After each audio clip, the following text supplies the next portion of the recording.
Being March 2nd, 2016, Chapter Planning Board will open up our meeting for the night. We'll do payroll first. We have payroll for Jane and Alan.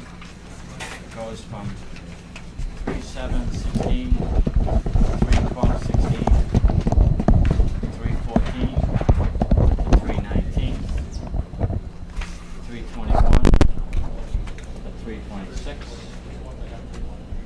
3/28,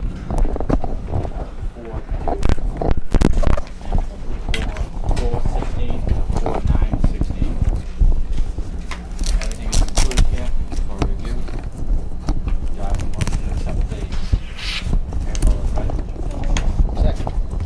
All in favor?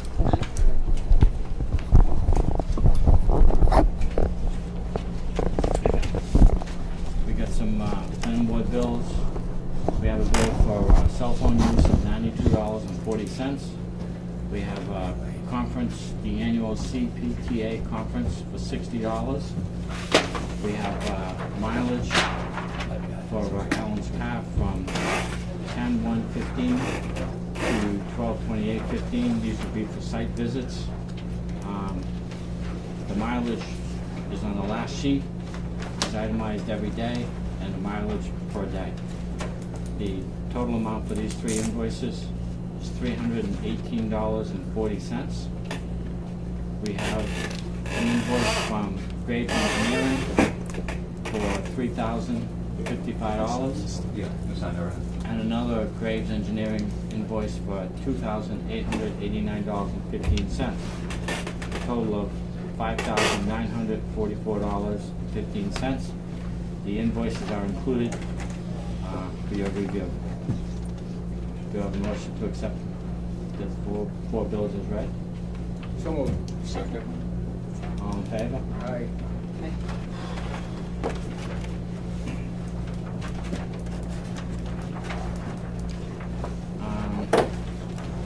We have some correspondence. Casella has a household hazardous waste day collection, which will be Saturday, March 26th, 2016, from 9 to 1 p.m. Who said that? What's that? Did they say where it's at? Is it at Casella? It would be at the across from the landfill at 165 Barefoot Road. We have some site visit reports from Graves Engineering. One is for February 22nd, 2016. It's for 53 City Depot Road facility. On-site to inspect the progress of construction of a 2.5 megawatt ground-mounted photo array facility. Upon arriving, GEI met with workers and on-site construction for new roadway construction. The roadway appeared completely. Hotel Incorporated stated that anticipating the remaining wall stack system to be delivered today, potentially beginning setting positions north retaining wall as early as later this week. Their plans is to finish the north side of the scaled today, and after that, beginning the 6-inch subdrain in the southwest section of the driveway. Along with the report, Graves has given us some pictures, which are very clear, and we'll explain the report. I'll pass this around for review. We also have another one for February 26th. It's for Bay Path, the addition and the renovation project. Graves Engineering visited the site on February 25th to perform the following follow-up inspections for completion of the project specification installation catch basin hoods that were previously observed to be missing. At this time, the contractor has completed installation of catch basins, gas/oil hoods per the reference site plan. Thus, GEI has no further outstanding issues and finds the project to be completed in conformance with the plans.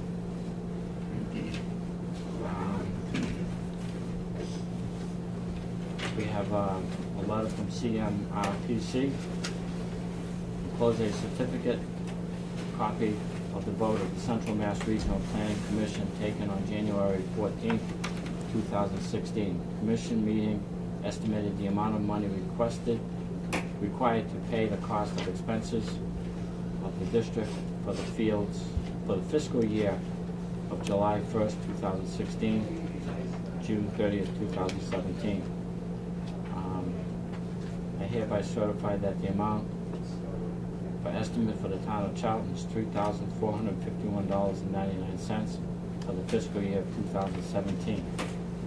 Alan, any idea what that's? Yeah, that never comes out of our budget. The assessors handle it. It's for some reason, probably because it's an assessment, but they send the letter to the assessors and they copy us. So that was our copy. Okay. So the town treasurer and the assessor always handle the payment. It's under a state law apportionment, so I think that's why we don't have to get involved.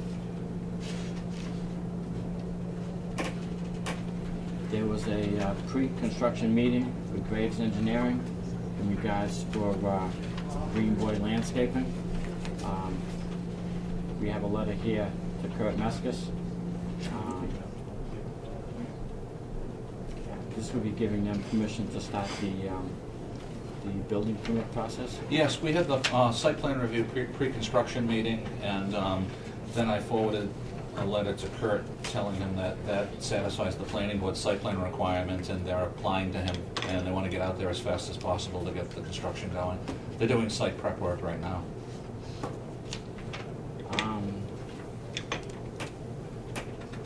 We have another memo from CMMPO, February 27th. It's in regards to transportation staff, the annual development of the 2017 to 2021 TIP project listed. The Central Mass Regional Planning Commission, the agency that provides technical staff to the CMMPO, has stated that the annual development of the transportation improvement program through a public outreach program. This year, the TIP development schedule estimates that the CMMPO is attached for your reference. Any comments to that? We got the same letter in December when they started the TIP list process. It runs from December till June, and it's just kind of like an update reminding people that they're doing that, and they attach the same schedule. There's nothing particular to us. I mean, the Route 20 project that's long-term, their consultant will have to get up to a certain level of design before they submit for the permanent, Oxford, Charlton improvement to head into the TIP list. So there's nothing that we're actively involved in that's on it at this stage.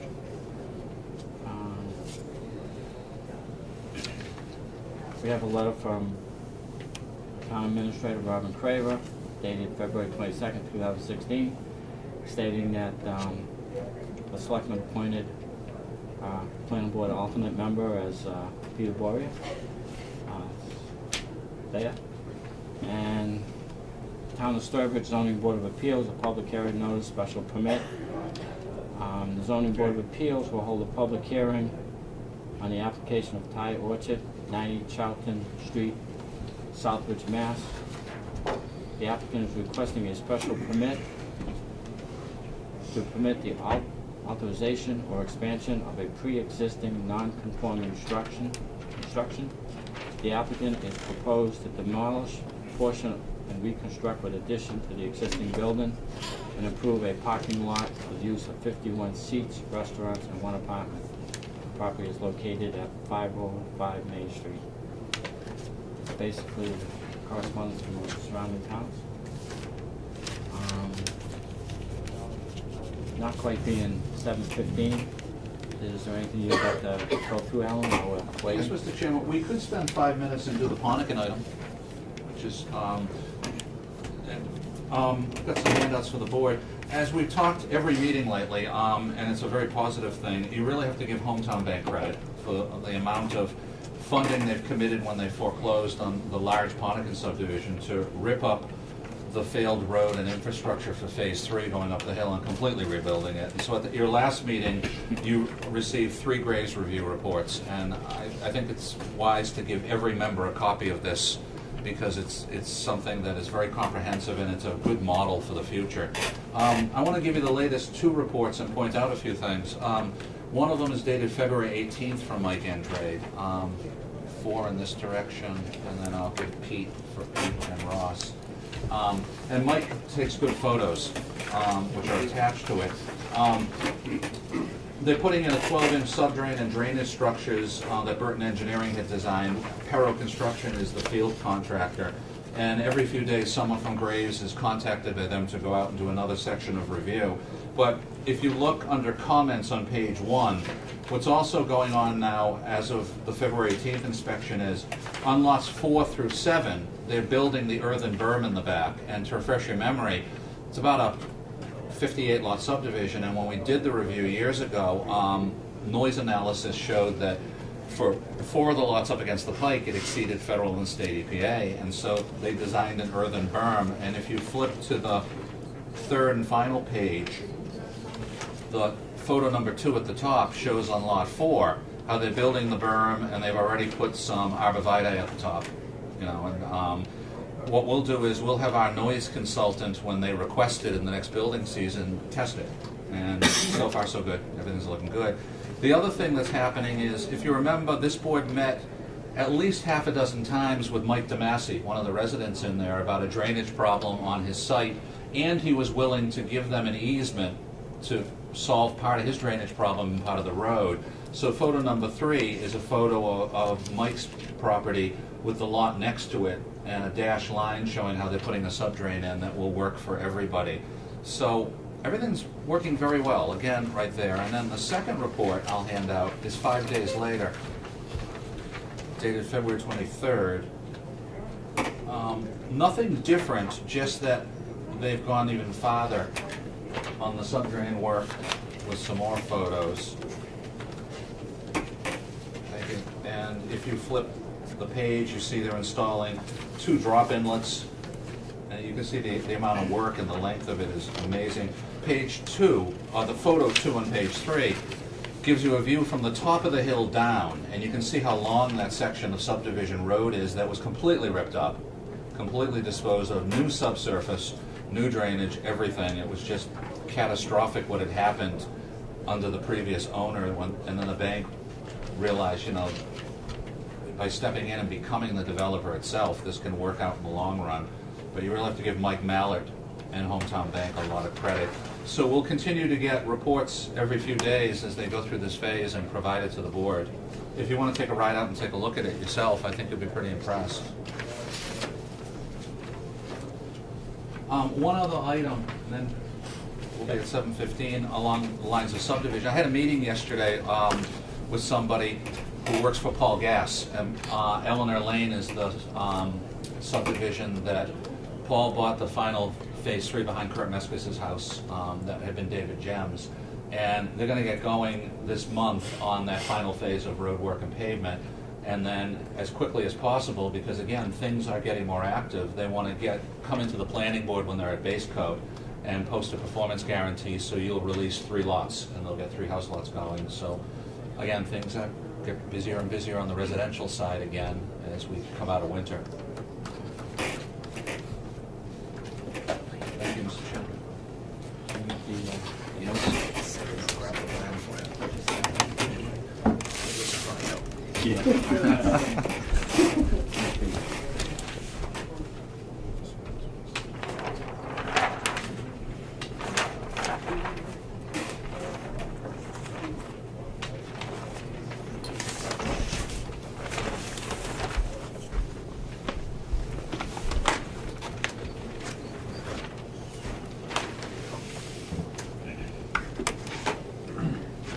Okay, being 7:15, notice of a public hearing for the Charlton Planning Board in accordance with section 7.1.4, 7.2.1, and 7.2.7 of the Charlton zoning bylaws. The Charlton Planning Board will hold a public hearing on Wednesday, March 2nd, 2016 at 7:15 p.m.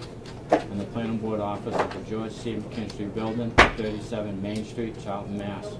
On the site plan application of Civil Tech Incorporated on behalf of LSE and LLC, 1405 Balkan Road, Suite 100, Wilmington, Delaware, 19803, zip code, requesting approval of a proposed commercial ground-mounted solar array and associated utility connection facility.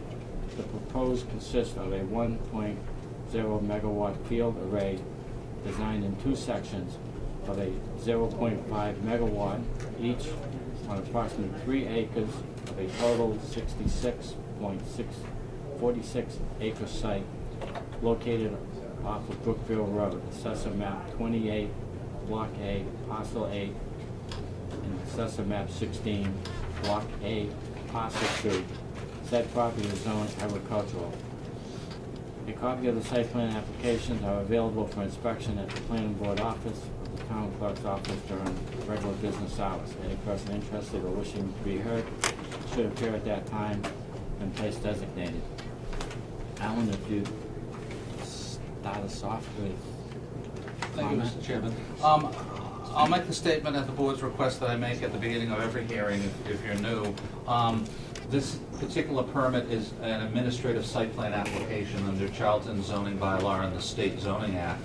And site plan review is not the board determining whether or not somebody should do the use. Under our state and local zoning, it's an allowed use. The board has authority on design layout of the site. If there was a building involved, the board would not get involved in the interior of the building in any way. The board focuses on stormwater management, drainage and such. The board focuses on driveway access and any parking, fencing around any facility, and any applicable fencing or landscaping regarding abutters, whether it's needed or not, or anybody requests it. We also use Graves Engineering in Worcester as our engineering peer review consultant, and I can present that at the right time. What we usually do is we start with a presentation of approximately 5 minutes or a little more if they wish from the applicant. So Brendan, if you want to introduce yourself and introduce your engineer and do a generic overview, and then the board will take the next steps through the hearing. Absolutely, yep. Should I ask you to hold on? yeah.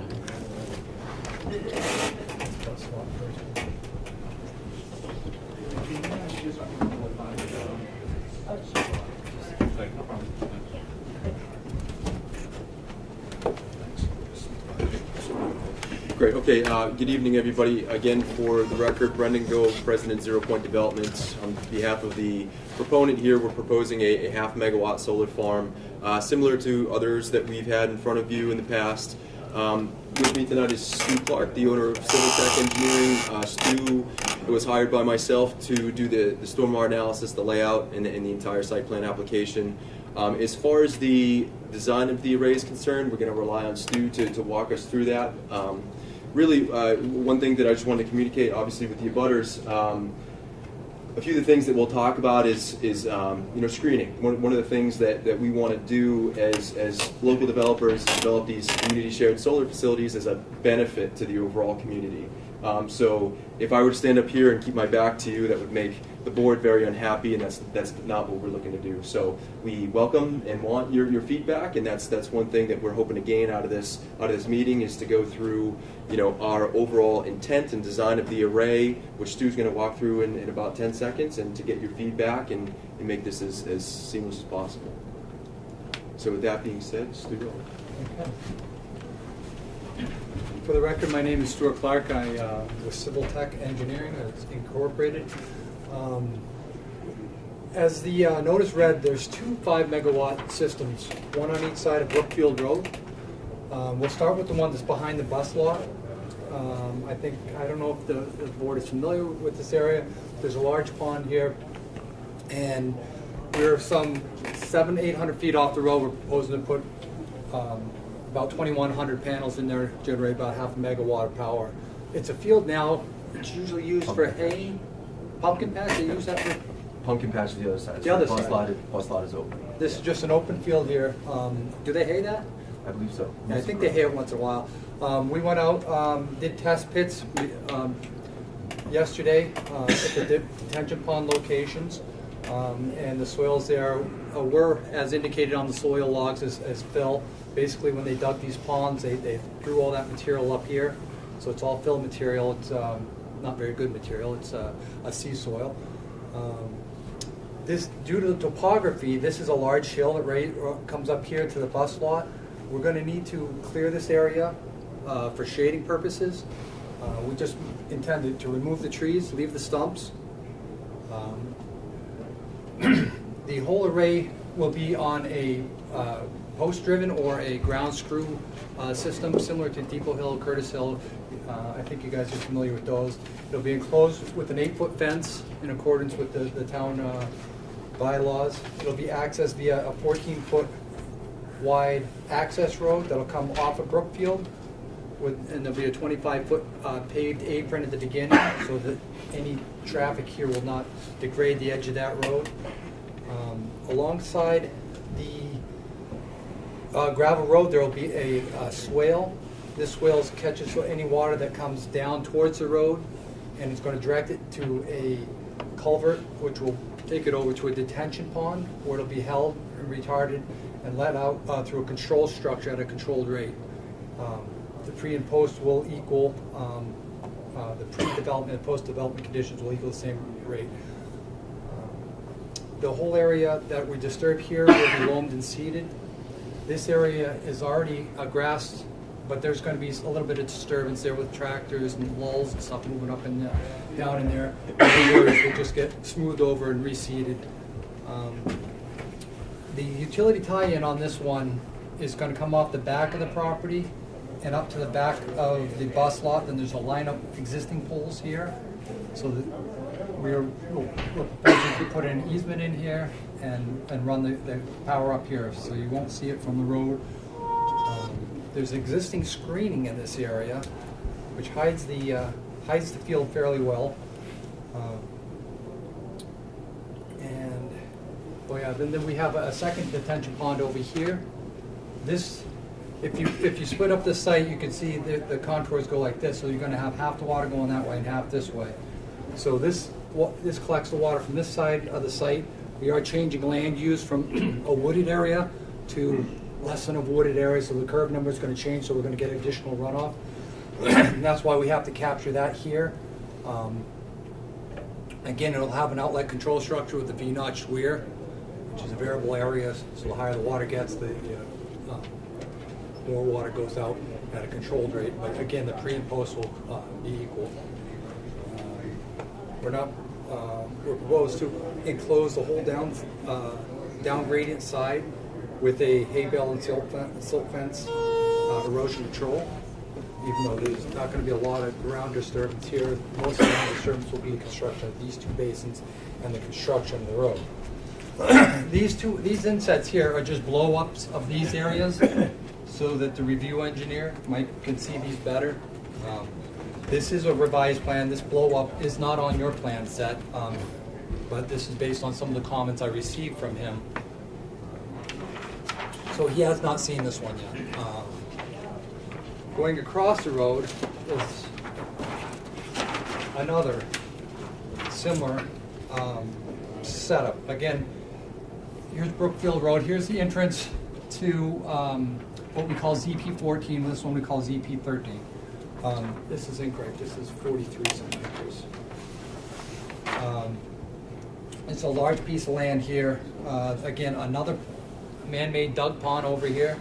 They put the fill up along this bank here, so it comes up very steeply and drops off steeply. Then there's this area here, which is sort of flat. They use it for pumpkin farm, you said? Pumpkin patch. Pumpkin patch. The original plans had an access road coming straight up this way, but based on my site visit there yesterday, we're looking at using the existing access road. It makes much more sense. It's more gradual, and I began doing that work there. It also eliminates a culvert alongside of the road here that Mike had some concerns with. I didn't see that last time. It didn't come in on the topography from the surveyor, and last time I was out there was snow covered, so I never saw that. But this is where we accessed the site to do the test pit. because we did a test pit in here to determine groundwater elevations. They're about 3.5, 4 feet down, so we should be good here. Again, water is going to come from this high point on this man-made ridge and flow this way. We're going to capture it with a swale and a pond and just slow it down a bit and let it out at a controlled rate. We will again be putting in a 14-foot access road with a hammerhead turnaround. On this site, the interconnection will be right here at the road. So we're proposing a switchgear transformer up in this corner with a straight shot down to utility pole. I think it's number 50. There are wetlands on this site. We are in front of conservation as we speak on both sites because we're doing work within their buffer zone, which is shown here and shown along here. Again, this site is clear now. We will be clearing some trees up to the top of that ridge, again for the shading issue in the morning. This is north, this is south, so the sun's going to be coming in this way. We have good visibility here, but once the trees really start in here, there'll be shading in the morning, so that's why we need to clear some of them trees back. The field does roll off some, but that's just going to reduce our production a little bit. Again, this is just an inset of this area here and an inset of this area here for the review engineer because this scale is a little hard to see. That was one of his comments. Once again, enclosed with this 8-foot fence. Down gradient, we're going to have erosion controls to stop the migration of any sediments off the site or off the construction site. I guess that's about it. They're going to be again post-driven or screw-mounted. Be about 2,100 panels. I think the row spacing here is 14.5 feet. I'd be happy to answer any questions the board may have. I'd like to ask the board questions. Any of the board members at this time have any questions to ask? Is there going to be a gate so many feet off the road? Yes, there'll be a gate right before we get into the array. It'll be a 16-foot swing gate, 2 8-foot leaves. Typically that's where we'll put the signage, caution, contact information in case there's a problem. The fire department will have a knock box on that and they'll be able to get in there. The one that's on the Other side? by the other side, by the school buses, Yes. That gate, that's a considerable length of road. right, that gate will be way back here.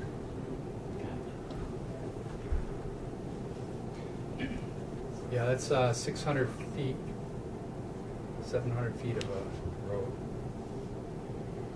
Everything around the road would be kind of a flat terrain as it is. Yeah. So putting a gate wouldn't really Well, they have to have, anybody. you gotta have it gated anyway, no matter what. Yeah. But safety.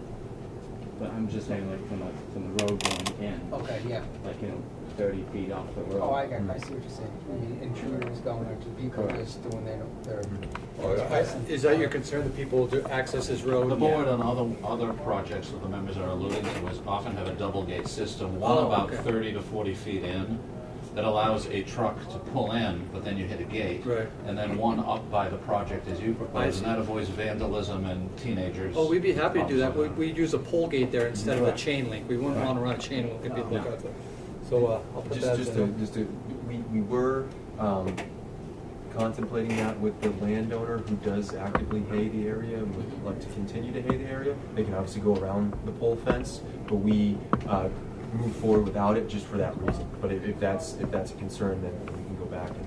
I was mostly looking for, just somebody driving up there, throwing trash out, being so far off the road, Yeah. becoming a nuisance for the landowner. Just didn't know if it was a good suggestion. Mm-hmm. Mm-hmm. Being a good lengthy, you said about 600 feet? Yeah, about 600 feet. Okay. Any other questions from the board members? Are both projects being considered as one approval? Yes, because the parcels abut and they are within one range of an abutters list, and it's part of his Phase 2 network of a system. It's submitted as one site plan, and that's certainly legal. It's not a problem. Good question. Any other questions? Okay, this time we're gonna open it up to the public. If you would please, sorry, we have a Gray's report that we have to review. Thank you, Mr. Chairman. I'll be as brief as possible, then you can move to the next phase. But at this stage, I'll just briefly summarize our engineering review report dated February 22nd that the board and the applicant have received. Gray's reviews are for civil engineering, and as you know, there's 36 comments, which are not very many. Very good job for your initial submittal. It's routine for any project to have 80 to 100, but you've done 3 or 4 of these in town already, and you're getting to see what we require. I just want to point out 4 things. One, and it may sound a little picky, but it's not. It's a legal term. You need to change all references to road to driveway and stop referring to any of these driveways as roads, because people will think it's a Chapter 41 roadway. It's not a 600-foot road, it's a 600-foot driveway. If we continue to use the phrase 600-foot road, someone is going to compare it to a 600-foot subdivision road, and we're going to have issues. So it's not that big a deal, but it is a big deal if we can just change that. So that would be helpful. I just want to point out 3 other quick items. One, thank you for mentioning in your presentation that you just did some test pit information. You just need to include that in the revisions for Mike Andre to review. Third, number 28, Mike mentions that it's hard with the way you drew the proposed tree lines. They're not clearly defined. They're in the same lightweight line weight as the existing tree line, and it's confusing. So in the revision, just use different Yeah, I'll screen that back. yeah, so we can get a better feel of existing versus proposed changes. And most importantly, because we went through this at 53 Center Depot Road, he points out in comment number 33, it's a very steep slope. The plans had mentioned in the original submittal that the driveway slope was over 14%, but Mike said that when he measures it out on the plan, it seems to be about 20%. It's a very abrupt grade change, it's problematic, and a longer vertical curve would provide a better transition to keep the rear of an emergency vehicle, such as a fire truck, from having a low overhang and strike the ground. So please provide the grading of the driveway and the revision to assure that Mike can confirm for emergency vehicles we're okay. And we also have to take that farther again, 53 Center Depot Road, the drainage problem that you were in at the last planning board meeting. So if we can zero in on item number 33 in the revision, hopefully we'll be in good shape. So that's a summation. Most of the comments are obviously stormwater management. And for those who haven't been at a planning board site plan hearing before, under federal and state laws in Massachusetts, an applicant is required to design their stormwater management so the runoff that exists from the site right now, the flow rate and amount does not increase, and that's why you designed your 2 retention basins. And Mike either has a few questions or suggestions for a few additions, which again are all very routine, which is the bulk of his comments. So that's basically a summation of the Gray's review report. Obviously, we'll have another report from the revision as we continue the hearing beyond this evening. Mr. Chairman? Sure. If I can address the, I think it was item 38, the steep driveway. That is the one I was discussing where I moved it to the existing road, so I think a lot of those problems will be alleviated in this revision.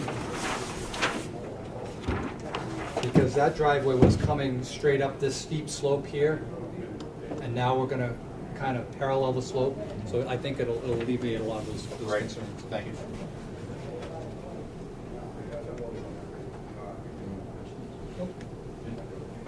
This time we're gonna open it up to the public for comments. If you would please state your name and your address for the record. There is anybody from the public, any comments? Wow, it's I the think a lot first. of people are here for the next hearing too. All right. With that said, I'm gonna ask the board if there's any other questions. Madam Alan, Manager. were there any other comments from any other boards? No. Okay. Good question. We distribute to the others, Yep. and there were no comments. Kurt does review it for the fire department on turnaround. Okay. So even though Mike mentioned in one comment in the Gray's review report of just reminding us of that, Kurt's okay with it. Okay, great. Through the chair, just a question to Brendan and Stuart. The board's next meeting is 2 weeks from tonight. If you were looking for a continuance to that meeting, could you get the revisions to, it sounds like the answer is yes, but just to get the answer, could you get it to us in the very near future to Yes. allow enough turnaround time? Mhm. Okay.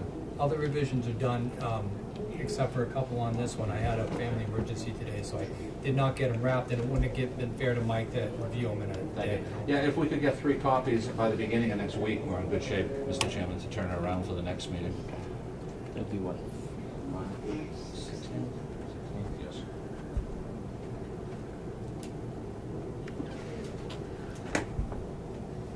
Do you have a motion to continue the public hearing to March 16th? So moved. All in favor? Aye. Thank you.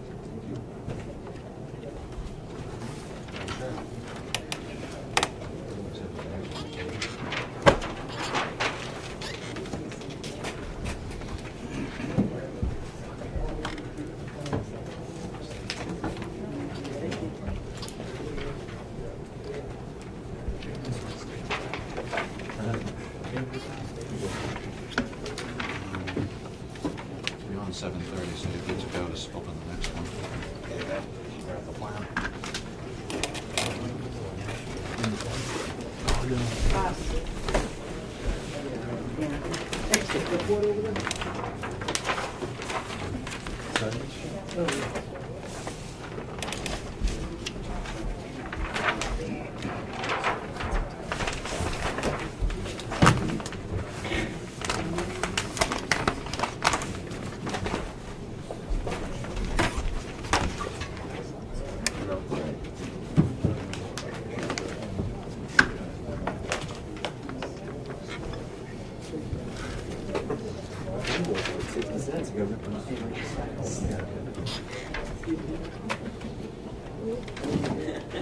Good catch.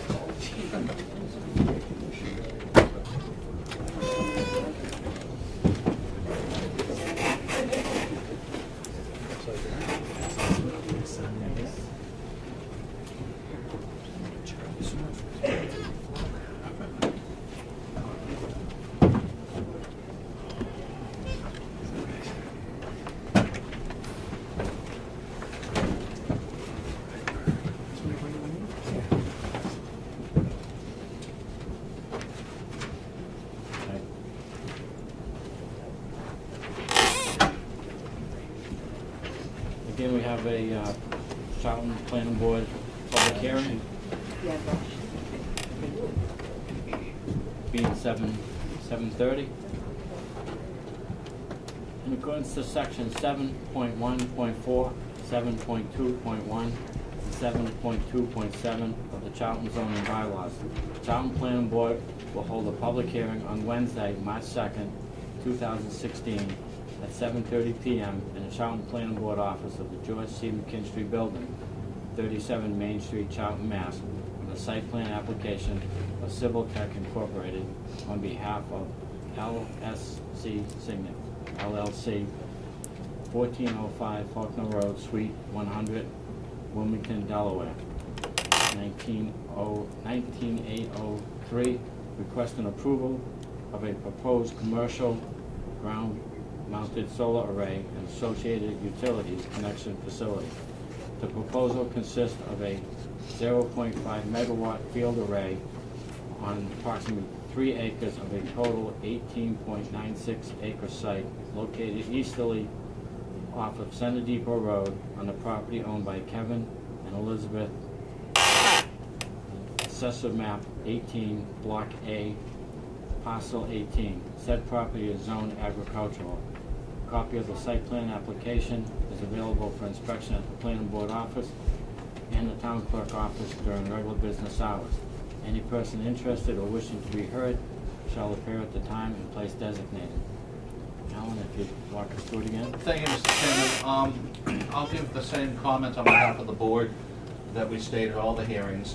If you were here earlier, you heard it for the previous hearing, but if you're new, as a resident from the neighborhood, just to update everybody, under state and local zoning in Massachusetts, this is an administrative site plan permit. The board is not determining whether or not it's allowed. It's legally under zoning and allowed use. The board's authority is site design.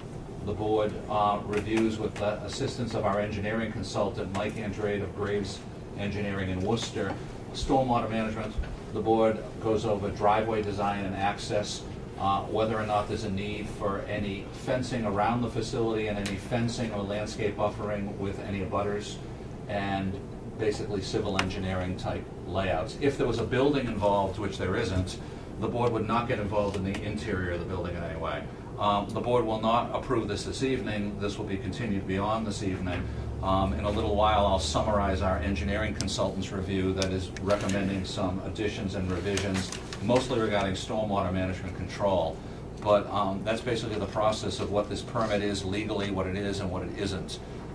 If in a minute, Mr. Gove can introduce himself and then have his engineer, Stuart Clark, give about a 5-minute overview. Then the board will ask questions. I'll summarize the Graves report, and the board will open it up to any questions or concerns from anybody. So, Mr. Gove, if you can present. Good evening again. For the record, Brendan Gove, President 0 Point Development, on behalf of the applicant. Just realizing everyone heard the spiel from a half an hour ago. Basically, what we're looking to do here is install a 0.5 megawatt solar farm, and understanding that abutters are here, concerned, wanting to learn and be educated more on what's happening.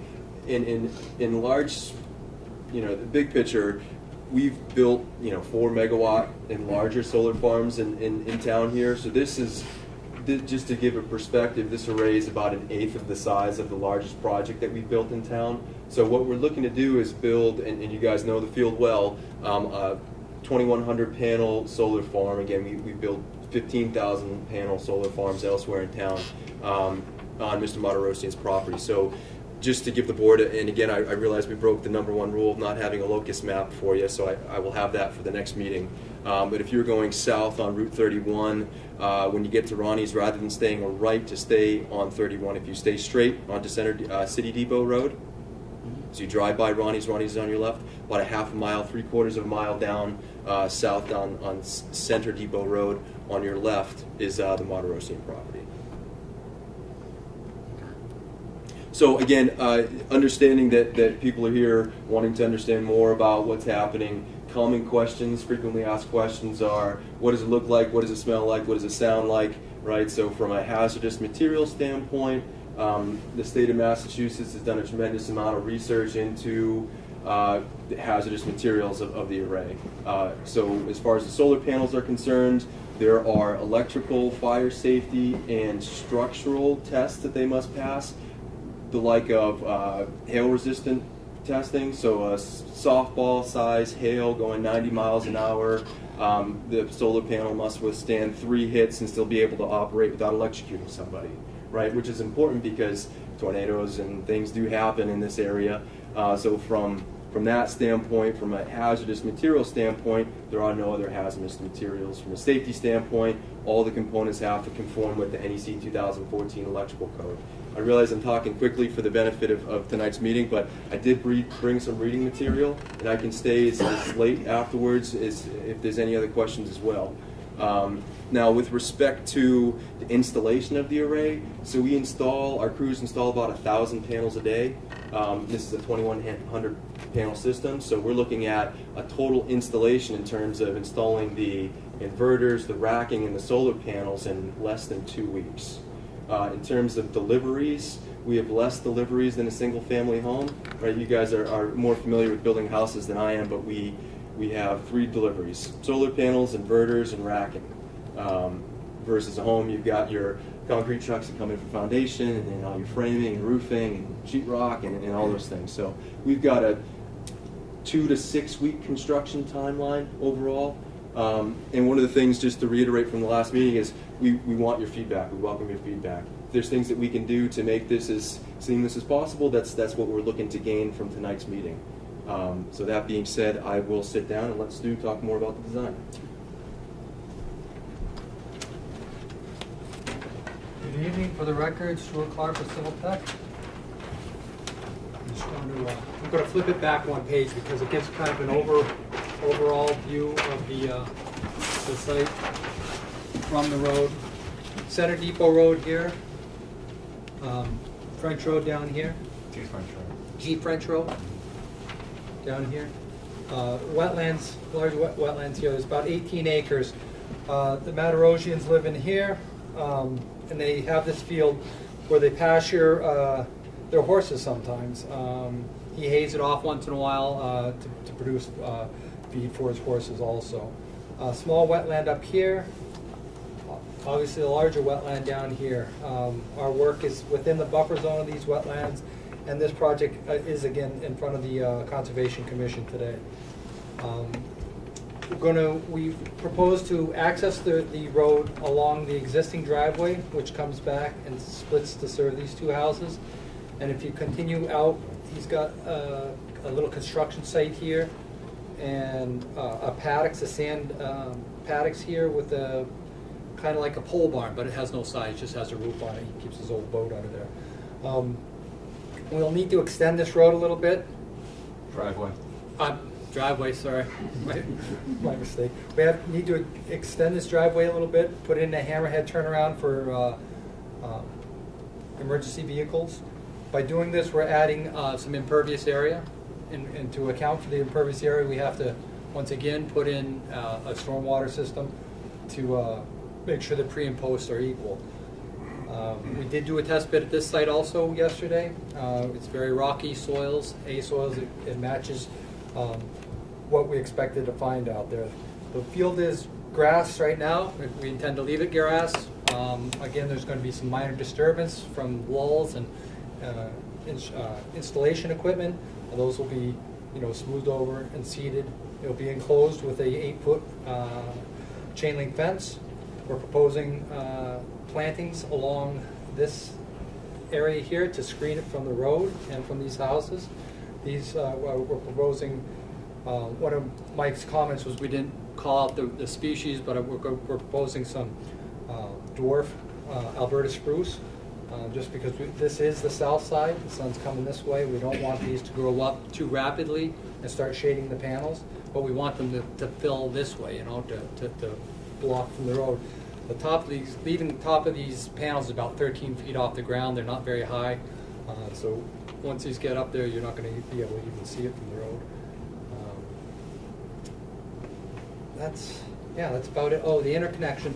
The interconnection is going to run by poles down the side of the road and connect over here onto Center Depot Road. I would be happy to answer any questions.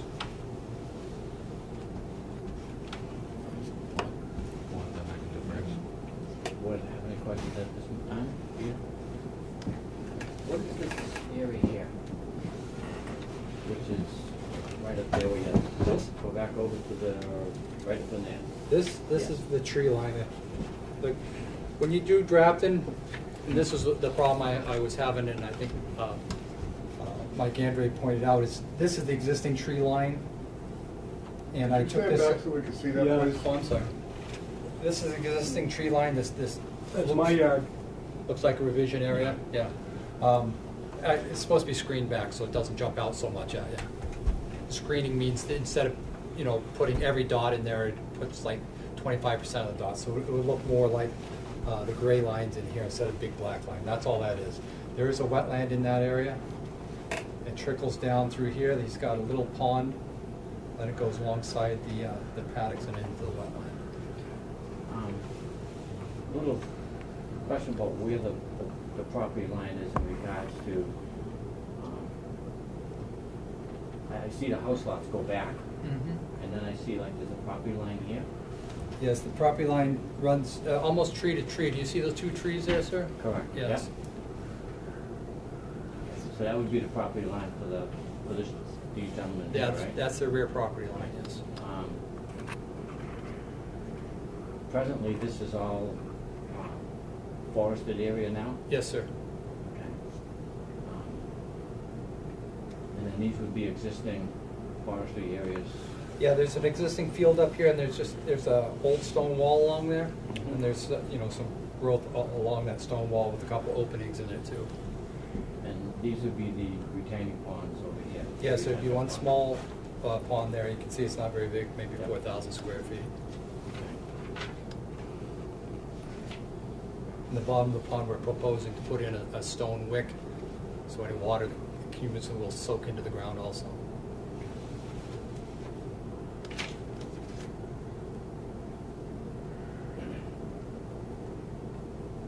that's gonna eliminate that brook, right? Excuse me, sir.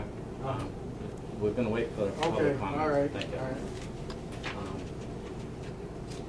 Any other questions from the board? Question, is there any considerations in the put, I see you have some arborvitae here, this blockage, any other consideration to getting any blockage around? Right, this is all fairly wooded. More along that, and I know you said that there was some openings Yeah, within this stone there's a wall. couple openings here, but there's no houses or residentials over here, it's just an open field. So nobody's gonna be I able think to. this, I think the house for this is probably further over here, it's quite a distance. Yeah.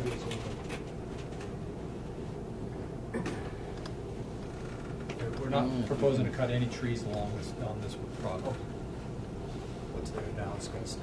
So basically, where the solar array farm's going now, there's really no tree removal.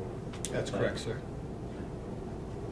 Alan, if you'd give us the grade report? Thank you, Mr. Chairman. I'll briefly summarize, and the board has received the February 24th Graves Review Report. Mike Andrade only provided 23 comments, which again is very few. A lot of projects average 80 to 100.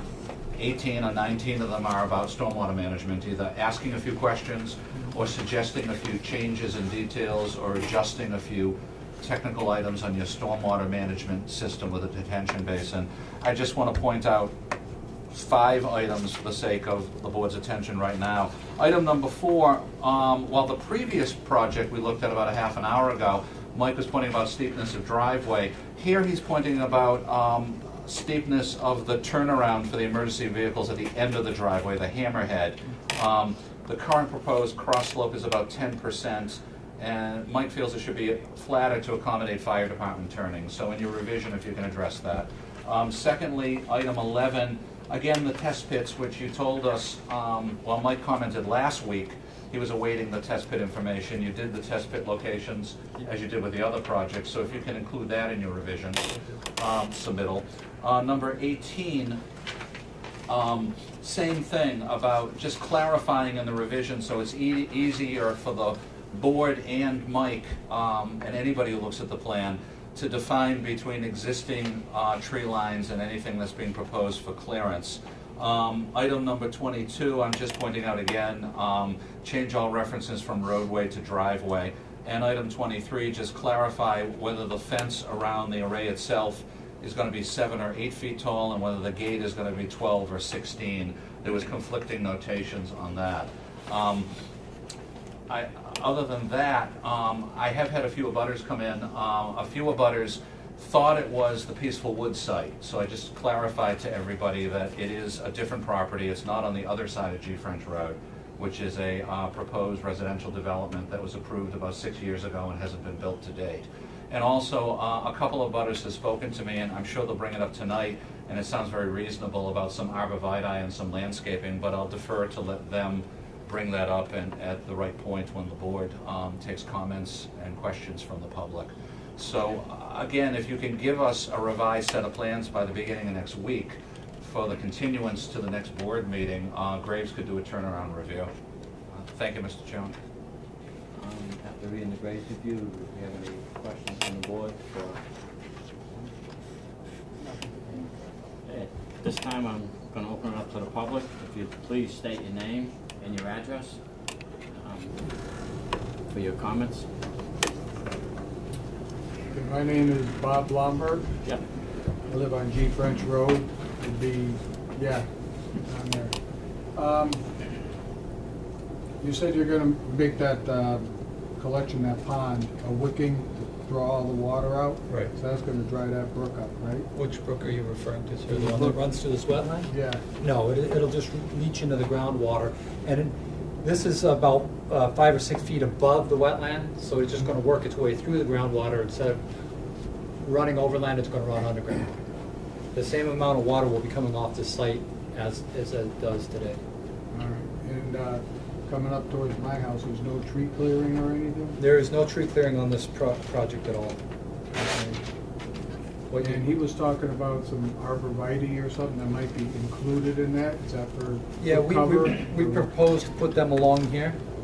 Yeah. I'm not sure where he was I referencing. know John Simon will bring something up in a little while. Okay. the gentleman on the far right. Yep, Bob Nolet, I'm on 160 Center Depot, that's the area that you guys were, yep. That wooded area is mine. Couple concerns. When the Matarosians put in a new house there, that caused that little section of wetlands to become larger for me.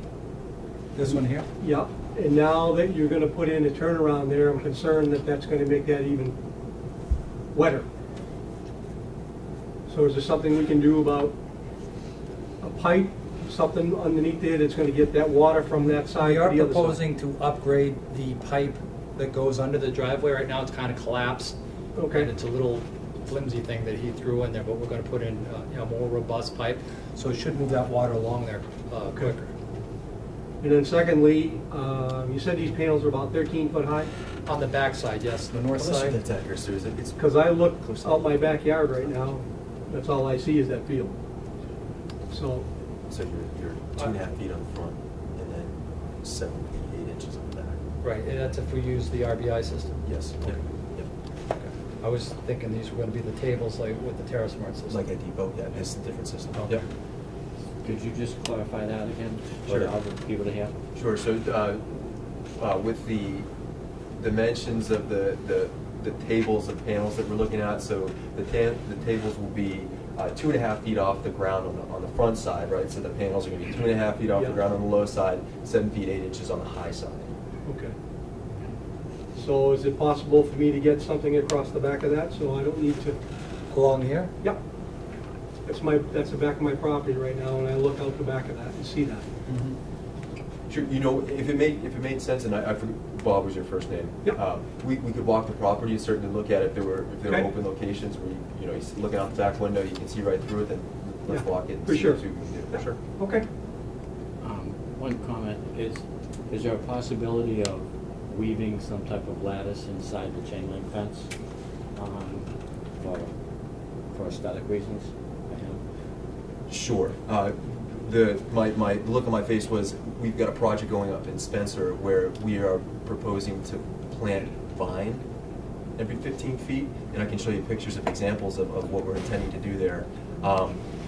We found that the privacy slats, after 2 years, will cripple and basically disintegrate, but the vines have been a fantastic solution for the mini mesh fence that we could look at.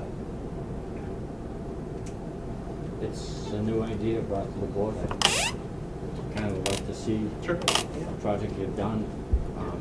That would be on the seaside. Yeah, during the next session, if you could bring some photographs, it would be a great help for us. Any other questions from the public? The lady in the front? Beth Posner Waldron, we're at Center, 147 Center Depot Road. So this is the first time I've come to one of these meetings for one of these projects. What are all those dark circles that are up there? Yeah. These are just trees. Oh, those are trees, okay.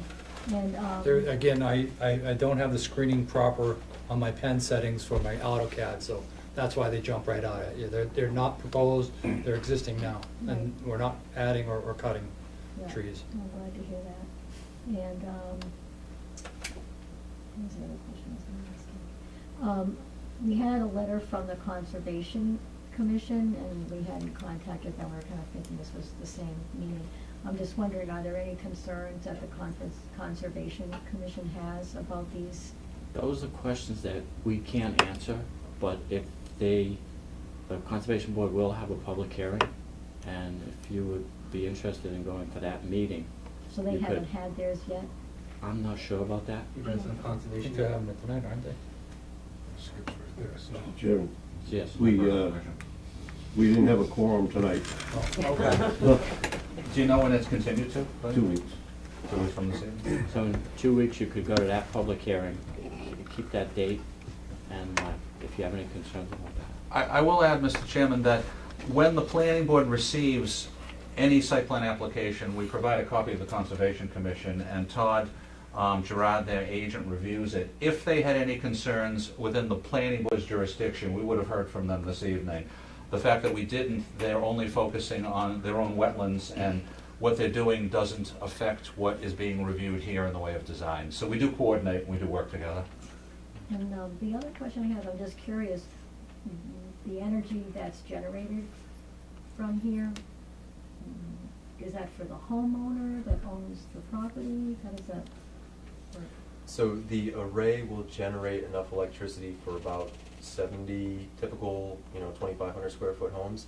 We do sell the electricity by what's referred to as virtual net metering, which is part of the solar program in Massachusetts, which is a whole sales pitch. I don't want to turn into the car salesman tonight, but we can absolutely look at that, providing discounted electricity from the solar array to homeowners.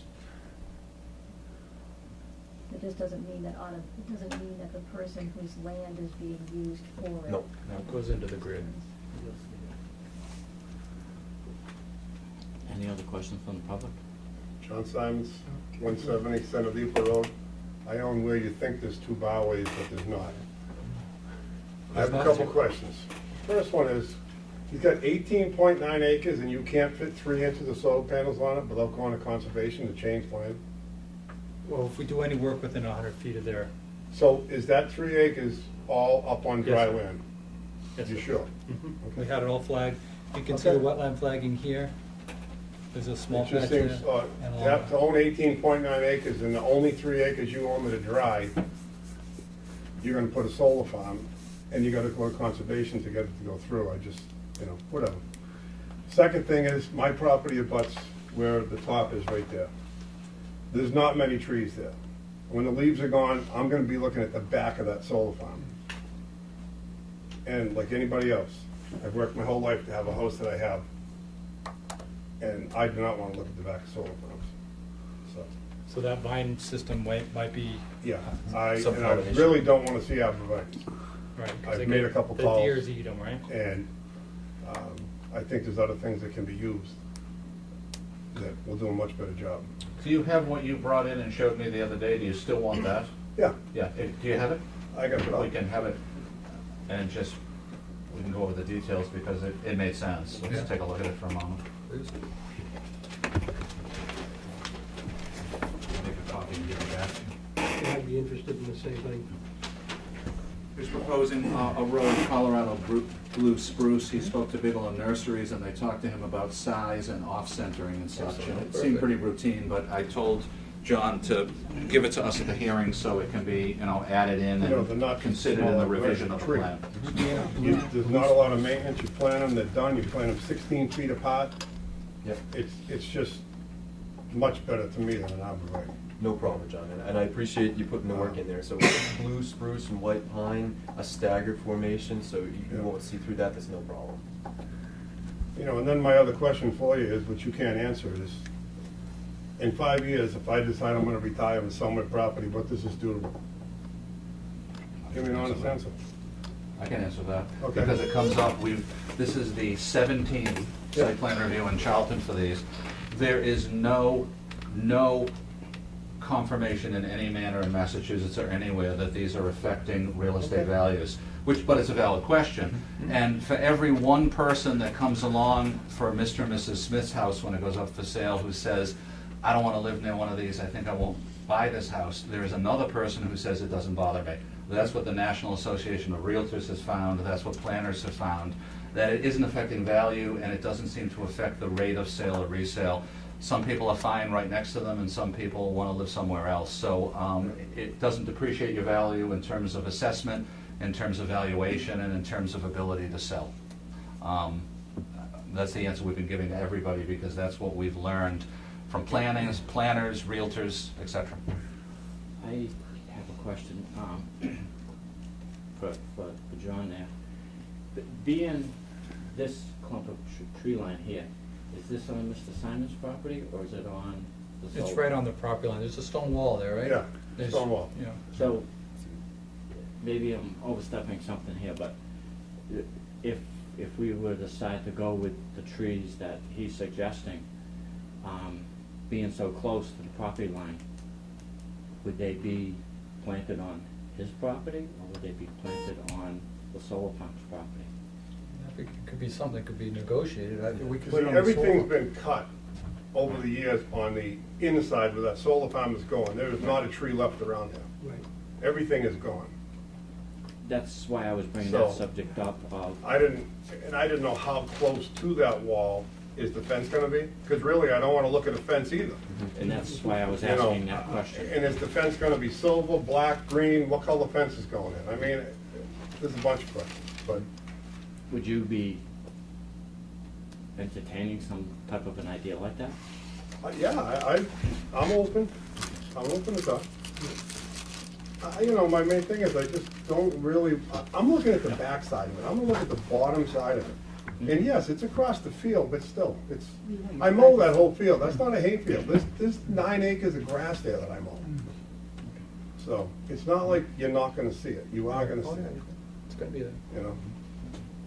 And same for me, that's what I was gonna say before, I'd be interested in, speaking with you about the same thing. Yeah. Up on the edge of my property. Right, and this side is fine because it's north side, so tree height doesn't matter, you know? And really, you know, down, we got talking about putting out the whitey, that's by Kevlar's house, so that's got nothing, we're not even gonna see that, that's down, I don't care what happens. I was just trying to, What's in front of my get the house? viewscape from the road. So I guess what we're gonna be asking is that at the next meeting, if you could show us some photographs of the vine situation and address the concern of Mr. Simon and the other gentleman. So you can meet with both of them prior to the next meeting and incorporate that into the revision for the next hearing session. And one more from the gentleman Quick question, I'm on the west side, does that mean those trees gotta be shorter? there. Well, Well, they should be right? shorter because they're gonna be, the panels are short, you know, wouldn't you want them shorter? Put them on your side of the wall. I don't want them on my side of the wall. No, I'm just asking, I don't want them to be shorter, I want them to be tall enough that I don't have to see it. right? And Mr. Simon's picked a good species there, because you want the bulk of, the vegetation to be at a certain level, right? You don't want the trees to grow tall like a pine tree that only has a top, Right, vegetation. all I'm saying is I don't want you to say to me you're gonna put in trees, but they can only be 6 foot high because you need 8 foot for your solar panels to work. Right. You know what I mean, so that's Understood. kinda iffy, because I see over the top, like I said, I can see that whole field, Yep. so. There is a consideration there for shading. Okay. In this, given the circumstances here, we won't have a problem with that. All right, Yep. well, like I said, I'd like for you to come out and walk the property and take a look, and you'll know exactly what we're talking about, so. I would like the same thing. Question? No, move on. Any other questions from the board at this time? Pete? No. Okay, then I guess what we're gonna do is, we'll continue this public hearing till March 16th. Just one point, because there are folks here, we have 2 other hearings that we're opening on 2 other things first on the 16th.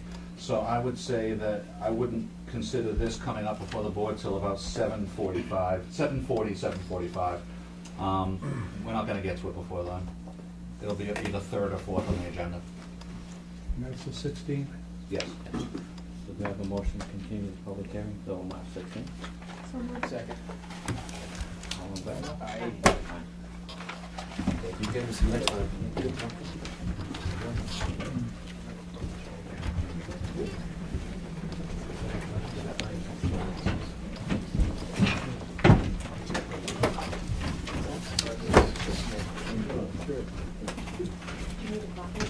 Yeah, I'd like a copy.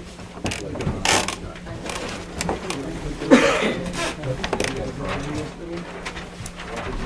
gonna make a copy of it. The list, Brendan has it? Brendan has it.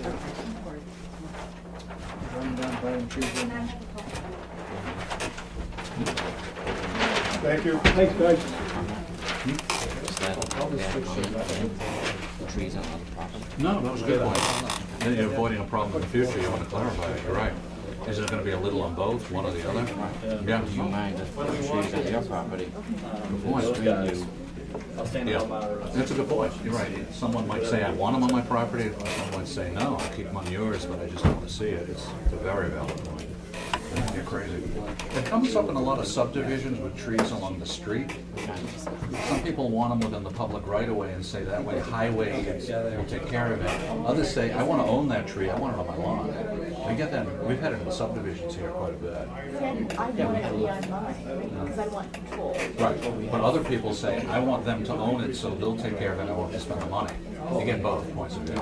Blair did his over there on the last one. The people wanted the trees further into their property. Yeah, they wanted to own them. I remember that. And 3 of them got angry and came to a planning board meeting saying, I moved the trees onto my property. These things happen. We did. We moved them out there. Yeah.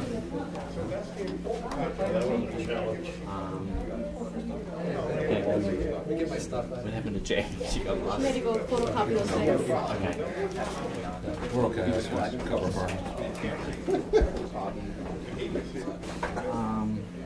Being past 7:45, Alan, do you have anything with the village district planning? Just a quick update.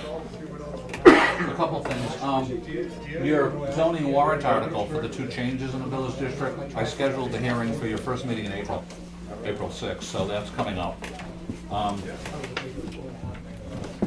And secondly, the other effort on the village district is what we talked about at our last meeting with Mike Andrade and Bill Scanlon, which is the Complete Streets program. And I'm going to try to find the time to work into my work schedule, moving forward on that certification application to the state. And I'll just keep you up to date and give you copies of whatever I'm working on as time permits for me to work on it. But I did mention at this morning's department head meeting, so everybody was aware of it, because a lot of people are interested among department heads about the village district sidewalks. It piqued a lot of interest when I brought it up a few months ago.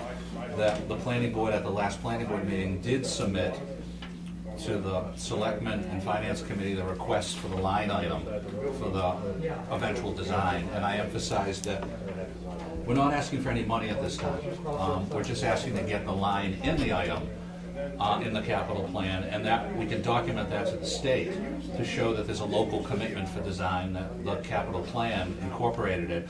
Then next year, we'd ask for the actual money to do it. But we can focus this year on A, getting certified from the state to be a complete streets community, and B, work with Mike Andrade at Graves and you as board members of where specifically in the village district you want to propose more sidewalks, and also getting cost estimates from Mike, that then next year at this time we can propose some funding for that line item for design type of thing. So it's kind of a 3 or 4 step process. Go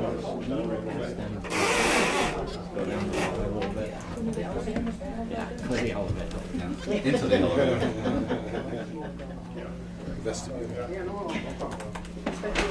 Thanks, Ross.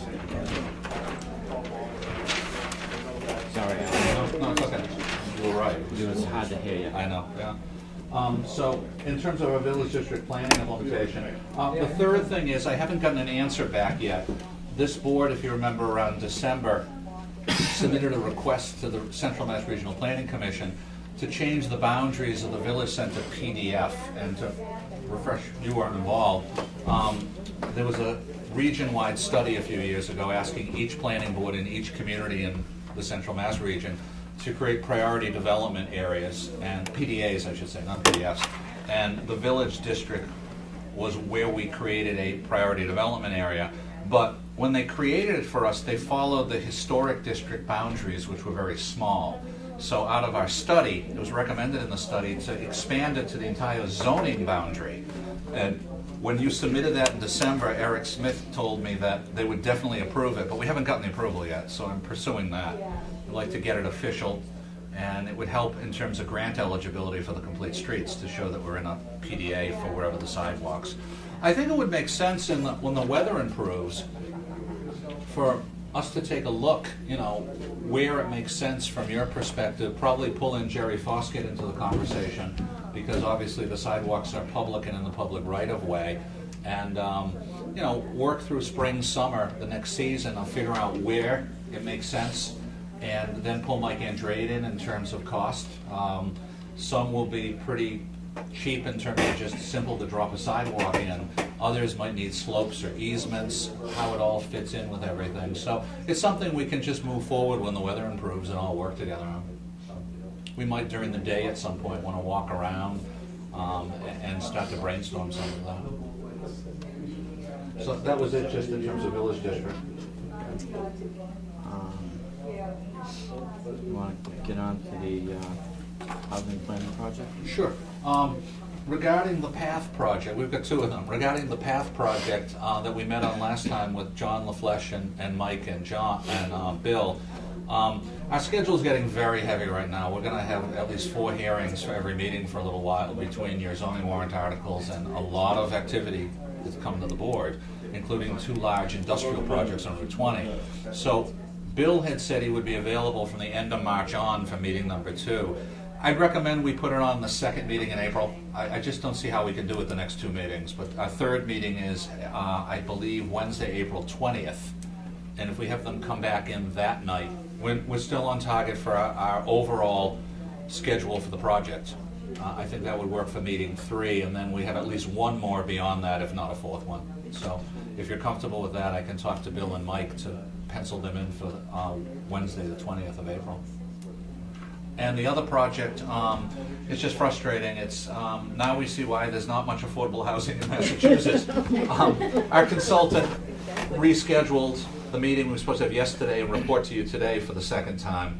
The consultants are recommended by Mass Development or DHCD, and they're all great, and they all have great reputations, but they're all overwhelmed. So the 2 consultants that's partners in the firm, Wendy Cohen and David Levy, they had to reschedule to yesterday, and Gene and I and Mike Andrade were going to meet with them and then present this evening. Got a very last-minute email yesterday morning that the state called him in on a financing effort on 2 of their other projects, and he'll try to reschedule 2 weeks from now with us. So right after that, we can present. Unless you have anything to add, that's what happens. Nope. Yeah. And again, I'm not denigrating anybody. I mean, he had a legitimate work issue, but now you see why there's not much affordable housing in Massachusetts. There's a limited amount of consultants. There's very few of them certified by the states, and they're all overwhelmed. But they seem very legitimately interested, and they want to come in, have a brainstorming session, and see if Gene and the Housing Authority feel they're the right fit to be our consultant. And so far, everything I've heard and seen up to that meeting, they look like the right type of consultant we're looking for, and they would put together the full financial package, represent Planning Board and Housing Authority jointly to Mass Development for the financing package, and that's where we're heading on that one. Good things take time. Yeah, best way to put it.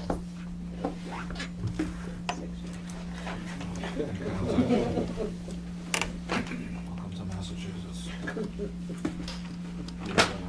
Want to go to any of your growth management projects? Yes, Mr. Chairman. I want to spend a few minutes. I did a memo, the chairman and I have talked about this, for the board this evening. I'd like to give out and summarize it. We have so many solar projects. I think it's good to kind of do a summation of the data of what they all are. And I think we can use it as a guide and update it in the future. So 4 in that direction, Pete and Ross, and I'll just walk you through it.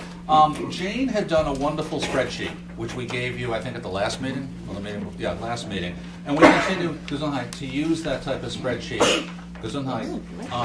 It's a usual format of all of our projects, but this dives into specifically some interesting data and positive results. I can summarize a few points. Since 2011, when Massachusetts started to see a lot of commercial solar because of the tax incentives and the state government commitment, the planning board has received 19 site plan applications. 15 of them were project proposals that you've approved to date. One of them was the Berry Corner Road one that they couldn't finalize their deal with the landowner and they withdrew after you started the hearing process. And the other 3 were formal submittals to significantly revise 3 that you've previously approved. So those were revisions. Those only include the ones that you've approved. So that's 19 to date, resulting in 15 projects. You're currently reviewing projects submissions 20, 21, and 22. You had 2 this evening, and you have another new one 2 weeks from this evening, and they continue on. Regarding construction status, 6 of the arrays are completed and operating, and I listed out their locations on page 2. 3 are on Route 20. There's the 29 Oxford Road one, 82B Northside Road, which is the Verizon on-site facility, which is the only one that's tax exempt because they're using it on-site for that phone facility, and the very large one on 9 Carpenter Hill Road. 4 other arrays have pulled building permits and are under active field construction. 153 City Depot, the Snake Hill Road one, Curtis Hill, Route 31, and they haven't applied for their building permit yet, but they've started site prep and they will go for it very soon. That's the one 0 Point behind Incom. 5 more haven't commenced construction yet, but the owners have told me recently that they will move as fast as they can in the very near future to get their building permits and get out there.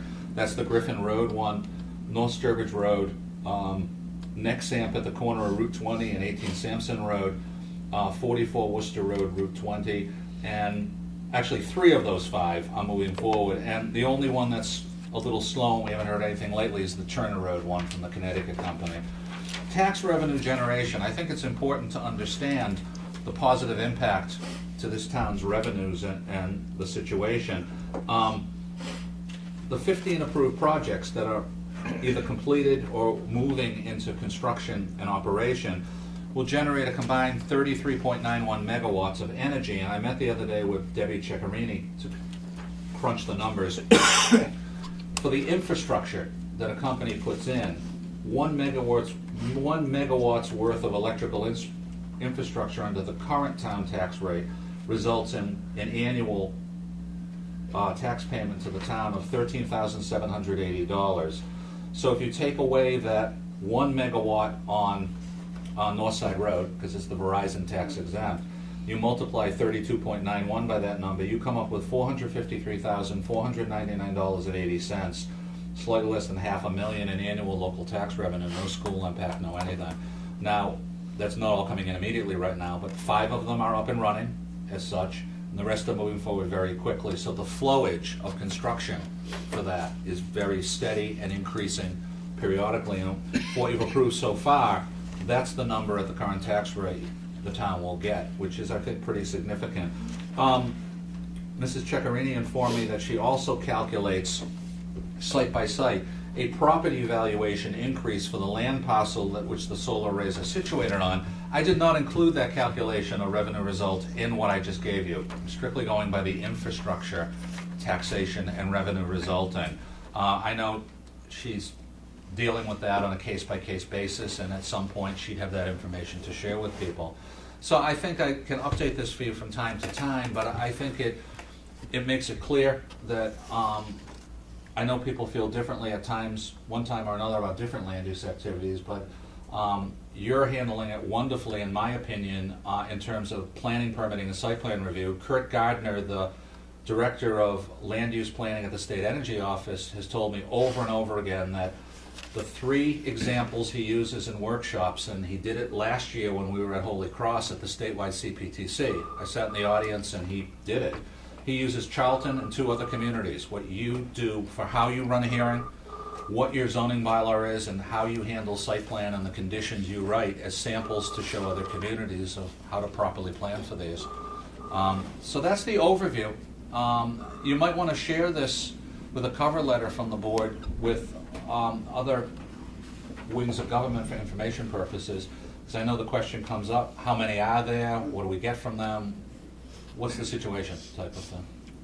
You know, another nice thing too is when they build these solar farms, we know they're approximately a 20-year project, but we also know that there's a bond, so that if they ever do go under, it doesn't become an eyesore to the community, that they will be dismantled, which is a good thing. That's a very good point.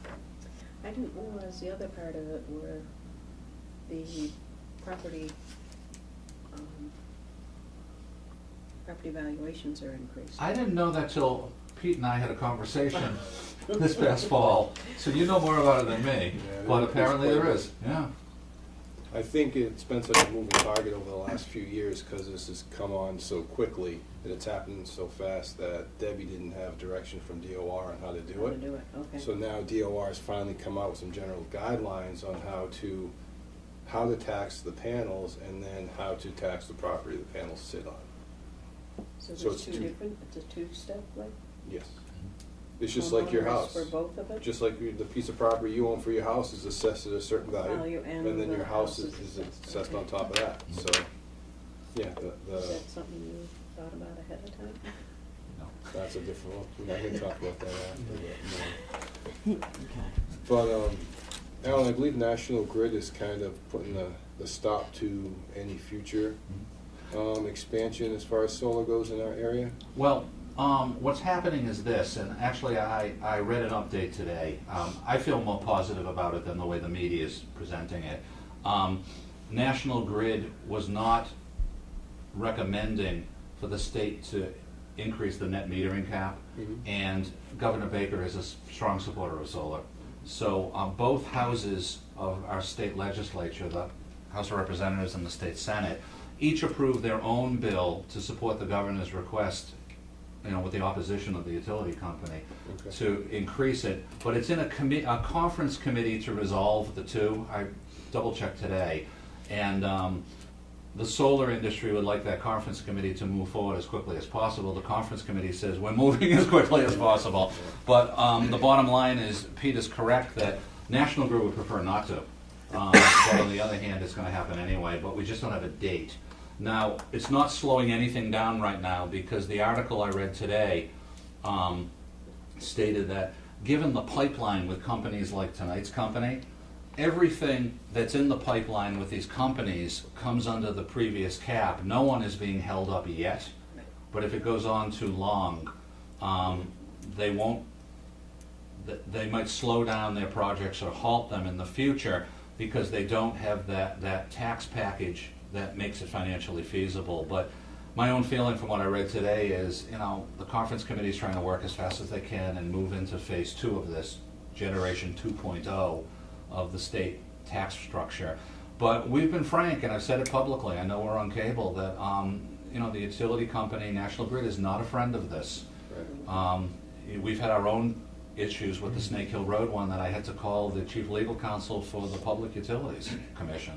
And he had to assist us on, you know, getting the message to National Grid about how these things work. So I think you raised a good point, but so far it hasn't become a roadblock. We'll keep our fingers crossed. Well, I think we're still in the process of permitting the ones who fell under the previous cap. Exactly. And I think those, I mean, once we get through these from 0 point, yeah, I don't think there's much else, because I've been talking to a few other developers, and everyone's kind of at a standstill now. Once we get through this construction season, yeah, I don't think there's many more. Yeah. We have a few more behind 0 point that are okay, but you're right, and that was the point of the article. Once that conference committee comes to their number, then the sluice gates are open again. So it'll be another wave. Yeah, I guess, exactly. But with a little luck, it won't be either much of a dry spell or any dry spell, but we don't know right now. You're right. But at least it won't be a permanent halt. And they said that what's fascinating is, in the article I read, nationwide, if you look at sun intensity and sun and angle and all that, we're not exactly the most solar-friendly state environmentally like California, and yet we're in the top 5 or 6 on this. There's 15,000 full-time jobs right now in Massachusetts, 1,100 of them, according to the article I read, in Worcester County right now. It's a major national industry, but it shows that if the other states do what we're doing, we're having finally a national solar policy, what you could have. And I read an article last fall in Time magazine that out in the Mojave Desert, the 2 biggest solar arrays in the country are being built. When they come online in a year or so, they'll provide enough electricity for 40% of all households in Los Angeles. So there are places like California and us that really are amazing, and I hope it keeps going.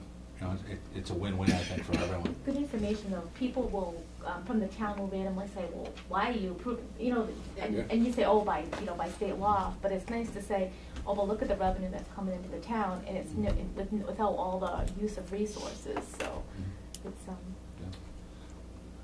If you want to share it with other boards and commissions, the data, I know a few of them have asked, you know, how that works and such. I think we should put a cover letter to what Alan's just got here. I think give it to other boards, especially like the finance committee. Absolutely. They would have an idea what's coming down the pike. The selectmen, and even people like the library and the highway department would be interested to know that there's a light at the end of the tunnel. This wasn't included in your annual report, was it, Alan? No, it wasn't. No. We could even mention in the cover letter that this wasn't included in the annual report, but it could consider, additional material to it. Yeah. Sure. Good idea. Do you want a motion for that, or you? Yeah. So moved. All in favor? Aye. Thanks. All right. Anything else with growth management? Just one other item, and then I can just go over my routine working checklist. I wanted to give the board two handouts regarding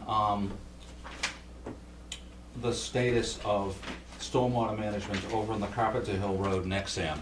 I'll start by saying, in my opinion, things are very positive. I don't think we have a problem over there, but from time to time, we hear from a butter, Mr. Bruce Goby, and he's raised concerns at times that are very valid. Should I lead? No, I know that you have that set, but it's just informational. It's nothing in terms of a decision or a problem.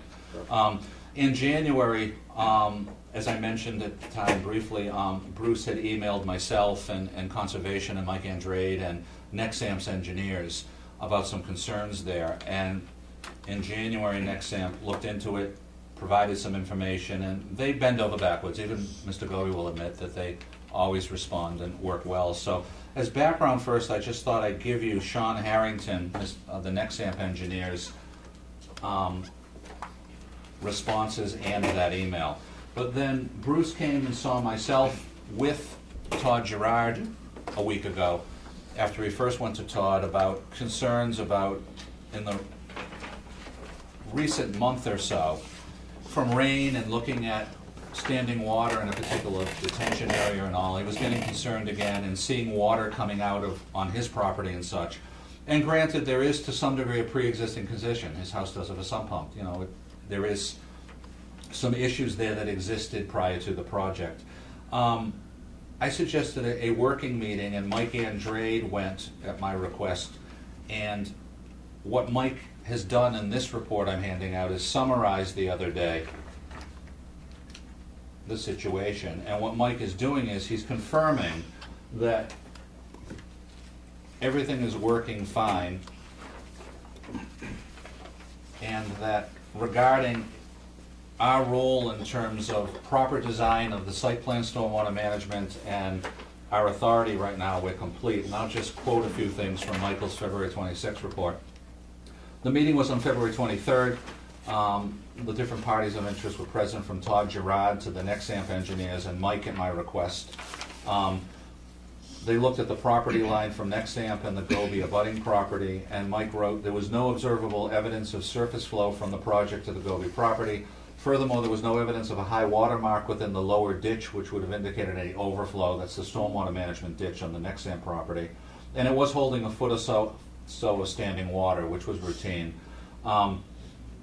He did see evidence of discharge from Mr. Goby's sump pump onto his property. Groundwater is believed to have been an issue with many properties on that east side of Carpenter Hill Road abutting the site, even before the project was constructed, evidenced by numerous subdrains, drainage channels, and sump pumps that were observed on those properties, which existed before construction began. In summary, I observed no issues that require immediate attention on the part of Nexamp. However, as stated above, Nexamp will engage their engineer to review possible additional stormwater measures. As I stated in a previous memo, it is our opinion, as the project has been completed, any ongoing complaints fall into a post-construction realm, in that it becomes a private matter between the site owner, Nexamp, and the abutter. And then Mike took a few photos just to show visually what he's describing in his summary report. Todd Gerard has been very, very diligent lately, and even previously, not just lately, but as of late, in interacting with Nexamp and Mr. Goby. Also, Mr. Goby called DEP, which was very routine and fair, and DEP went out there recently. And Nexamp repeats to all parties who communicate with them that even though, as Mike said, they're done with everything, they'll always respond, they'll always meet, they'll always address. And there was an email I received earlier today from Sean Harrington, CC'd to me, to Mr. Goby and to Todd and Michael, saying that, even though we've done everything properly, we've got some ideas to still address and to try to work and make everyone happy. And Mr. Goby thanked him and said, I'm paraphrasing, we're moving in the right direction for what I brought up, and I appreciate everything. So I just wanted to summarize for everybody, because we know it's a big project. And there were times that we were all out there. I know Ross and Carl and I spent some sites out there working with everybody. And there are no deficiencies. There are no violations of anything. Mike has summarized it. But from time to time, and it's fair and valid, whether it's Mr. Gober or another about it, to bring up, I've seen something, I have concerns, can we meet and talk? There's nothing wrong with that. So that's where we are. And again, everything I feel is positive. And from the nature of our conversations and our emails, I think everybody else is seeing it the same way too. And I'll give you any other updates as anything pops up from time to time. Any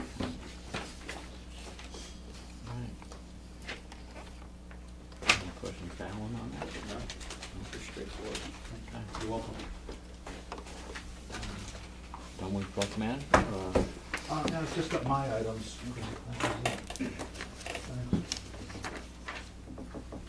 I've got my list. Sure. One is just, last Thursday, Robin Craver requested if boards and commissions or departments could schedule, if they wish, a meeting with FinCom, and I looked at the schedule and told her that I'd have to talk to you this evening. What the schedule was, and then I'll make a recommendation on when to schedule. There were 3 nights. Tonight, which I think was too soon, obviously, because I told her I had to talk with the board, because I go with you, but board members go and discuss directly with FinCom your budget. 2 weeks from tonight, which is the same night you're meeting, and then March 30th. I think March 30th looks good, because it's a non-planning board meeting night. At the department head meeting this morning, we passed the sheet around and we all looked at it, and 6:45 looked good. Jerry Foskett wanted 6:30. So I penciled in 6:45, but I said I'd finalize it with you this evening. If more than a quorum wants to go, I'll just post it. It's not a problem at all. You know, some years. To be safe. Yeah, I think that's a good idea. Okay. I can post it, no problem, with the town clerk, and remind everybody that Wednesday, March 30th, 6:45. Are they gonna give us a 15-minute window? Is that what they're doing? Yes. Yeah. Is that enough time? Well, you could choose a 15 or 30 or 60, but the schedule was tight with everybody writing in, and all there was 15, but like Jerry Foskett said, if you need more time, I'm sure you can go a few more minutes. Yeah. We've done 15 in the past, and if we need a little more, I think they know us and we know them, and regardless of how it goes, I can't picture them saying 15 minutes or up, please leave. But you're right. You know, but it's just the way it played out as everyone signed in. So we're on for 6:45, and hopefully we won't need too much time, but you never know. Sure. As far as information goes, Alan, that we're gonna bring? Yeah, what I'd like to do is, that's a good point. At your next meeting, what I'd suggest, and I can give it to you at your next meeting, is there's 4 or 5 things we've prepared that you already have. Right. I think if we bundle them together, it's what we did last year, but a few additional items. And last year, the board gave a presentation of that. I think Ross was the lead presenter on it. I think if you go over that at your next meeting and comfortable with it, or want me to add anything or change anything, then you'll be in good shape a few weeks later. Yeah, good point. Again, a reminder, we haven't heard, Jane or I, from any of you. If anybody wants to go to the Saturday, March 19th statewide planning board CPTC conference at Holy Cross, I've already registered for myself. I'm gonna pass because March just became hectic for me. I got a class Saturday at Worcester State, I got a class Tuesday, and I got a class in Woburn on Wednesday. All right. To keep my You'll be pretty smart when you're done. Yeah. That's just to keep my certifications to be the inspector. Yeah. No, I know. I'm gonna have to pass. It's not too late, even if at the last minute, there's no big deal. They're very laid back. We can always catch up on. Do they have an agenda on their website? I Yeah, they meant do. to go there and I forgot. Yep, they No. posted the agenda like a Okay. week ago on the website. Absolutely. Let me Yep. take a look at it. Okay, great. The Mid-State Trail Committee for Central Mass is starting up again. They're seasonal, so I'll attend the meeting next Thursday in Worcester. Colin Novick, as you know, is the guy we work with from the Greater Worcester Land Trust who runs it. And last year, as you know, we went over and brought to your agenda pieces of the Mid-State Trail in Charlton. So I'll go to the kickoff meeting for this year and bring back information. And Colin's always willing to come out and meet with you on your agenda if you want to on stuff too. So that's getting going again.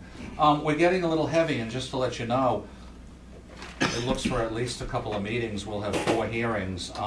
At your next meeting, March 16th, the 2 you continue tonight, and also opening another solar hearing, and you'll have your public hearing on your warrant article on adding commercial storage facilities to the zoning bylaw. April 6th is a 4-hearing night too. April 20th is 3 at the moment, but it could be a 4th and maybe even a short 5th one. So it's the time of year between projects and between those zoning warrant articles, we're getting heavy. Also, the 2 industrial projects are moving very quickly toward you. Burton Engineering is working very hard to try to get in the next few weeks the Nichols submittal to revise his industrial park, but they're still moving on a parallel track to a building permit from your previous approval. They can roll and they can redesign on a parallel track. That's perfectly fine. And then again, they've asked us not to name the company, but you're aware of it, the large manufacturing facility that McClure Engineering is designing for Route 20. They did the flyover 2 weeks ago, so they've got the contours. And Chris McClure told me the other day that sometime in the month of March we'll receive the submittal. Definitely by the end of March. So I would assume by the 2nd meeting in April we can open the hearing. But if the schedule changes, it's because of them delaying their design. But both of those larger projects are about to hit the application process. Final item, and I don't know if anyone, maybe Patty was on the board when this came up years ago, but one of the engineers from McClure Engineering met with me recently. There's interest again from the condo association at Upham Farms. They've posed the question again of how could their roads potentially be accepted as public ways. So it's David Feist, the engineer from McClure Engineering, and I explained to him, because he wasn't here at the time, several years ago that came up. And we had a field meeting initially. They went to Burton Engineering, and Mike Loyne, myself, and your engineer, Mike Andrade, met with a few members of the condo association at the time and walked the property. And we explained to them how a road gets proposed to be accepted and what the steps are. And we noted, and Mike explained, both Mikes explained to them that there's going to have to be some roadway improvements for the planning board to be able to recommend, and for highway to be comfortable that the roads are of a quality of condition to be accepted as a public way. They understood that at the time. They had questions, and we just didn't hear anything again, and it's been many years. Well, it's a different board, different members, same concern. It came up very recently. So I walked David Feist through that process again and said, if you'd like to initiate that, we'd have another field meeting. So he got in touch with me the other day and said they'd like to. It's a completely different board, new people, so they didn't even know it had apparently come up in the past. He explained to them in detail what I've just briefly summarized, and they'd like to have the meeting. So it would definitely include myself, Mike Andrade, McClure Engineering, and a couple of their condo association people to look at the road. And there are issues of road surface, there are issues of upgrading the stormwater management. I told David that I wouldn't schedule the meeting till I talked to the board tonight to see if, for any reason, and you don't have to, if one or more board members wanted to join us. You don't have to. I mean, if it moves forward, you'd have every opportunity to go out there. But if somebody wanted to join us or not, I just didn't want to schedule it before this evening. But either way, I'll get back to him tomorrow and schedule something in the next week or two. And if they want to move forward with it, those would be the steps. The earliest that they could reach a point where a town meeting would have something worthwhile to consider would be the fall. So if they want to pursue this, they've got spring and summer to work with all parties, do some upgrading, and then it would come before the planning board and then the select board prior to town meeting, come late summer to early fall, if they want to move that quickly. So just thought I'd bring that up. If you were to set a date, and if there's more than 3 planning board members, then we have to post it? Yes, that would allow anybody else to join you, but I don't know if anyone would want to join you who isn't, part of it. Otherwise, it would have to be 1 or 2 members representing the board to just be part of a field meeting and then come back. If you post something, then again, it's open to the public, it's open meeting law, so. So we wouldn't do it then. Okay. I can schedule it and just let the board members know, and if anyone wants to join us, one or two Yeah, members. sure. we can Yes, do go it ahead that. and do that. And we're just double checking my list. I had a few other items that we brought up earlier in the evening. The only other thing I wanted to mention is, it's the time of year and the improving economy combined. We are getting an interesting uptick lately that will continue of, and it'll come before you, more common driveway and reduced frontage projects. It's interesting, a couple different people have met with me recently, and so there's a few new ones being designed that'll come in. Reduced frontage anywhere from 1 to 4 lots, and common driveway are always just 2 single-family lots. So that's starting to pick up also. Thank you, Mr. Chairman, that's my list. Okay. Anybody on the board have any comments we'd like to review? Nope. Comments? Guess what we'll do then is, that'll conclude this portion of the planning board meeting for tonight. Motion to adjourn. So. All in favor? Aye. Aye.